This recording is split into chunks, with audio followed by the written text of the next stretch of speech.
Welcome back to the deep dive. Get ready because we're taking a really close look today at a fascinating shift happening on the global stage. It's something that's really changing how a major part of the world is seen. That's right. For decades, the international view often seemed to kind of lump India and Pakistan together. Right. Think of it like they were seen almost as one geopolitical thing, perpetually tied by their shared, often tumultuous history. Partition, the conflicts. That rivalry. Exactly. There was this almost like unconscious habit of seeing them only through the lens of their relationship, their disputes. It almost felt like if you were a diplomat or something, visiting one meant you had to acknowledge the other, Okay. like a diplomatic reflex almost. Yeah, that's a good way to put it. We actually came across this great anecdote from back in 2000 in Brussels. Apparently, there was this lunch, members of the European Parliament, Okay. and the conversation maybe inevitably turned towards Kashmir. You know how that happens when you discuss either country. Always does. And the Indian ambassador there at the time, Chandrasekhar Dasgupta, and his deputy chief of mission, they heard this familiar tune starting up. Mm-hmm. And instead of just, diving into the usual Kashmir debate points, Ambassador Dasgupta apparently made a really direct comment. He essentially told the MEPs, stop hyphenating India and Pakistan. Wow, just straight out, stop hyphenating. Exactly. That phrase, it really stands out. He apparently felt the world treated them like conjoined twins, Mm.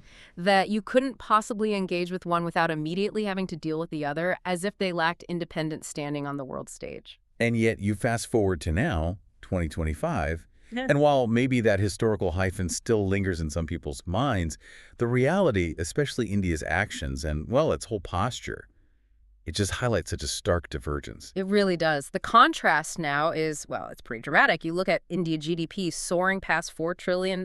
Incredible numbers. A tech sector that's not just buzzing locally, it's innovating and scaling globally. Mhm. India's confidently taking a seat at the big tables, discussing everything from trade to climate to, space. And then you contrast that with Pakistan, Uh-huh. which is dealing with some really significant systemic issues, a severe water crisis impacting farming, It's huge. deep economic troubles needing international help, and these persistent, very complex terrorism challenges, including, the resurgence of groups like the TTP, the Pakistani Taliban. So you've got one country on this clear upward trajectory, integrating globally, building massive infrastructure, and the other facing really fundamental questions about internal stability. Right. Comparing them now feels less like looking at two rivals on equal footing and more like acknowledging they're just on completely different paths. Still equating them feels, well, old-fashioned. It really does. That hyphen, it partly feels like a sort of hangover from the Cold War. Right. Allegiances and blocks. Yeah, India's non-alignment versus Pakistan's ties to the West. But today, in 2025, equating a nuclear power and, like you said, a rapidly growing economy like India with Pakistan's current internal struggles, it just doesn't fit the facts on the ground. And India seems to be actively signaling we're done with that narrative. And this isn't just talk, is it? We've seen really concrete, high-stakes actions that seem to underline this push for a standalone identity. That tragic terror attack in Pahalgam, Kashmir on April 22nd, 2025, that feels like a key moment. It was a terrible event. 26 civilians killed, many of them tourists just trying to enjoy the scenery. And it was quickly linked back to Pakistan-based militant groups. A grim reminder. Absolutely, a reminder that the cross-border terrorism issue hasn't vanished. And India's reaction wasn't slow or hesitant. Just about 2 weeks later, right, on the night of May 6th, 7th, we saw the launch of Operation Sindoor. Yes, Operation Sindoor, described by India as precise, targeted military action. The focus was on taking out terrorist camps, specifically in Pakistan-occupied Kashmir and also some areas within Pakistani Punjab. The official Indian line was all about surgical precision, wasn't it? Neutralizing threats without causing wider harm. That was the narrative, yes. But of course, in these situations, you always get conflicting accounts. India stated over 100 terrorists were killed, and crucially, they claimed zero collateral damage to civilians. Okay, that's India's version. But Pakistan painted a starkly different picture. They retaliated the next day, May 7th, and claimed India's initial strikes had actually killed 40 civilians, including women and children. 40 civilians, that's a huge discrepancy. It is. And these conflicting reports are just part of how these escalations play out. It makes getting a truly clear picture from the outside very difficult. But what was undeniable was how quickly tensions spiked. Oh, absolutely. The immediate fallout saw, exchanges of fire, drones buzzing across the line of control. That's the de facto border in Kashmir, established back in '72 with the Simla Agreement. Right. And there were even claims of missile launches. By May 10th, things were incredibly tense. Both sides were pointing fingers, accusing the other of being the aggressor. And just as everyone was watching, wondering how far this would go, we suddenly heard about potential outside involvement. U.S. President Donald Trump publicly stated on May 10th that he personally stepped in. Right. He claimed he brokered a ceasefire, suggested his intervention pulled them back from the edge. Now, this is where India's stance on, breaking that hyphen really came through sharply. India's Foreign Secretary, Vikram Misri, he confirmed a truce was reached. Okay. But he was very specific about how it happened. How so? Misri stated clearly that the de-escalation came after a direct conversation between the Directors General of Military Operations, the DGMOs of India and Pakistan. Ah, the military hotline. Exactly. And he explicitly, very pointedly, denied any third-party mediation in reaching that truce. So India's message was basically, we handled this ourselves bilaterally. Pretty much. Thanks, but no thanks to external mediators claiming credit. It was like a polite but firm refusal to let someone else, take the spotlight on their regional issue. Even though there were other noises, I think Russia mentioned something too. That's right. Reports from Russia, specifically from Yuri Ushakov, an aide to President Putin, suggested that Trump's personal involvement was actually crucial and had, quote, saved the day. So differing accounts even on the de-escalation process. Exactly. But India stuck to its guns. We handled it. This insistence on direct bilateral resolution without needing sort of global chaperones seems like a key part of India's strategy to project itself as a capable, responsible power. Handling its own affairs. Precisely. And this willingness to act independently, to use leverage, wasn't just limited to the military side. We saw it play out in another really critical area, the Indus Waters Treaty. Ah, the IWT. That's the big one for water sharing, right? Signed way back in 1960, brokered by the World Bank. Extremely important. It governs how the waters of the Indus River system are shared, allocating specific rivers, usage rights. It's often been highlighted as one of the few agreements between them that's actually endured through wars and crises. A rare point of stability, almost. You could say that. But then on April 23rd, 2025, very soon after that Pahalgam attack, India made a really significant move. What did they do? They announced they were putting the treaty in abeyance. Now, for listeners, that basically means they were pausing the agreed water-sharing arrangements under the treaty, just stopping the flow as per the agreement. Wow, okay. That sounds like a major step. What was the impact? Immediate and severe for Pakistan. Pakistan was already facing a pretty bad water crisis, especially for its farming sector. We know they sent at least 4 urgent letters to India, pleading with them to reconsider. Pleading? Yes, describing how their kharif crops were literally wilting because the expected water wasn't coming. Pakistan even used some strong language, calling India's move a potential act of war. That's serious rhetoric. And was India just turning off the tap, or? Well, not just that. They were also quite visibly working on bolstering their own canal infrastructure along the border. Ah, so making it clear they could control and divert the water. Exactly. It wasn't subtle. It felt very much like India flexing its upstream muscle, showing that water is a powerful tool, a point of leverage. And given the context, the message seemed to be, actions have consequences, and the old rules might not apply unconditionally anymore. A clear signal.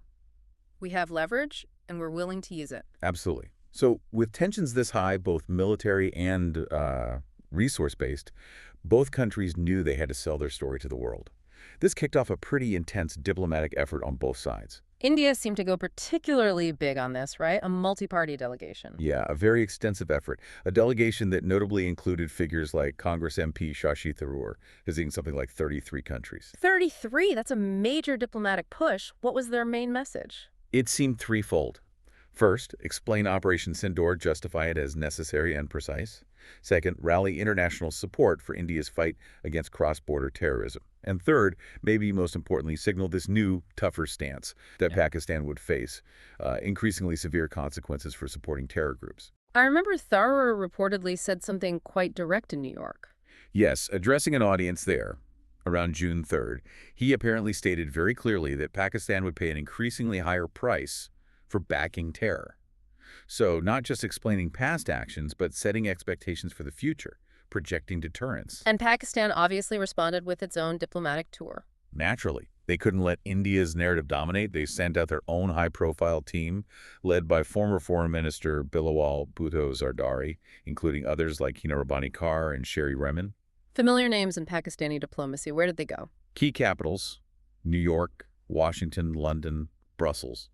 Their mission was essentially the counter-narrative, portraying Pakistan as the victim of Indian aggression, emphasizing those civilian casualties they claimed resulted from Operation Sindoor. So, competing narratives hitting the world stage. How did major players like the U.S. react to this back and forth? Well, the U.S. took a very careful line, publicly at least. General Michael Kurilla, the head of CNTCOM, that's the U.S. Central Command covering the region, described both India and Pakistan as phenomenal partners in counterterrorism. Phenomenal partners. Plural, exactly. It reads like classic diplomatic balancing, acknowledging relationships with both sides without taking a public stance on this specific flare-up, trying to keep doors open. But behind the scenes, or in terms of actual impact, did one side seem more successful in their diplomatic push? It seems, based on reports, that India's effort yielded some more tangible results. For example, there were reports that Colombia initially expressed concern over Pakistan's claims of civilian deaths. Okay. But after hearing the Indian delegation's case, they apparently shifted their stance to support India's right to self-defense against terrorism. That's a concrete shift. Anything else? Perhaps even more significant for India's long-term goals, Panama, which was about to join the UN Security Council, actually endorsed India's bid for a permanent seat on the council around that time. Ah, connecting the immediate issue to India's broader global ambitions. Precisely. It showed their diplomatic engagement was resonating beyond just the bilateral fight, tying into their larger narrative of being a responsible global power, ready for a bigger role. And Pakistan's narrative? It seemed to struggle more to gain traction, or at least to shift the needle of global opinion significantly. The focus on victimhood, while perhaps resonating in some quarters, didn't seem to overpower India's narrative of self-defense and counter-terror. As one observer rather colorfully put it, it felt like it was falling flatter than chapati. Okay, so not really landing the way they hoped. And underpinning all of this, of course, is the long shadow of Kashmir. Always. It's the historical core of the conflict. Wars in 65, 71, the Kargil conflict in 99, and Pakistan's historical use of what India calls a proxy war, supporting militant groups like Jaish-e-Mohammed, JEM. But is that dynamic itself changing? You mentioned Pakistan's internal issues earlier. Yes, and that's a key point for 2025. Pakistan is dealing with so much internally, the TTP's resurgence, the economy's in dire straits, that it might be forcing its military and, the deep state. The security establishment. Right, forcing them to focus more inward. This could potentially mean less capacity, or maybe less willingness, to actively fuel militancy in Kashmir to the same extent as in the past. And Operation Sindoor might have played a role there too? Potentially, by reportedly taking out key figures, including relatives of the GEM chief Maulana Masood Azhar, it might have served as a stark reminder of the potential costs, a real wake-up call for those supporting these groups. But the conflict isn't just about boots on the ground anymore, is it? There's this whole other dimension emerging. Absolutely. We're seeing what some call a new kind of war taking shape, particularly from Pakistan's side, shifting towards the digital realm. What does that involve? It's about non-kinetic warfare. Using sophisticated digital tools, things like AI-generated deep fakes to create false narratives or impersonate people, using encrypted apps for coordination and recruitment, flooding social media with disinformation, all aimed at radicalization and undermining stability or India's image. So trading suicide vests for keyboards, in a sense. That's a stark way to put it, but yes, the emphasis seems to be shifting towards these less tangible but potentially very disruptive digital tactics. And countering that must be incredibly difficult for India. It's not like stopping someone at the border. Exactly. It requires a totally different toolkit. Strong narrative building to counter the disinformation, boosting digital literacy among the population so they can spot fakes, and crucially, maintaining national unity to resist attempts to fragment society online. You could even see India's use of multi-party delegations as part of projecting that unity. So even as India works hard to break free from that old hyphenated identity, there are still major challenges ahead. Definitely. You can't ignore China's growing influence in the region, especially projects like CPEC, the China-Pakistan Economic Corridor. That has a whole layer of complexity. Right. The geopolitical chessboard is bigger than just two players. And there are always potential external pressures. The possibility of, say, U.S. trade tariffs could impact India's economy and relationships. And the simple fact remains, Pakistan is a nuclear power. Managing relations with a nuclear-armed neighbor, especially one with a history of stirring the pot, is a constant challenge, regardless of India's own trajectory. So what's the core task for India now, moving forward? It seems to be about relentlessly keeping the global focus on its story. The narrative of a rising, ambitious global power, rather than constantly getting dragged back into the definition set by this, 78-year-old regional feud. And how are they doing that? What are the main tools? We can really see three key approaches. One, projecting strength and resolve, acting proactively, like with Operation Sindoor, not just reacting defensively. Two, seriously investing in the digital counteroffensive, tackling that non-kinetic warfare threat. And three, keeping the world engaged through consistent, unified diplomatic outreach, making sure India's voice is heard on its own terms. It really feels like the India-Pakistan story, which often felt like a rerun of an old sitcom, is something India is determined to move on from. They want a new show, starring Solo. That's a good analogy. And this attempt to change the script, to break free from one of the world's most persistent rivalries, it's significant. It doesn't just alter the regional balance. It affects how we think about rising powers and global dynamics overall. So the big question for you, the listener, to ponder is, as India continues this ascent and demands to be seen purely on its own merits, separate from Pakistan, how will the rest of the world truly adapt? What does it mean when a major power decides it won't be defined by its old rivalries anymore? It's a really fascinating shift, definitely one worth watching closely. It changes the whole game in South Asia and maybe beyond. Thank you for joining us for this deep dive.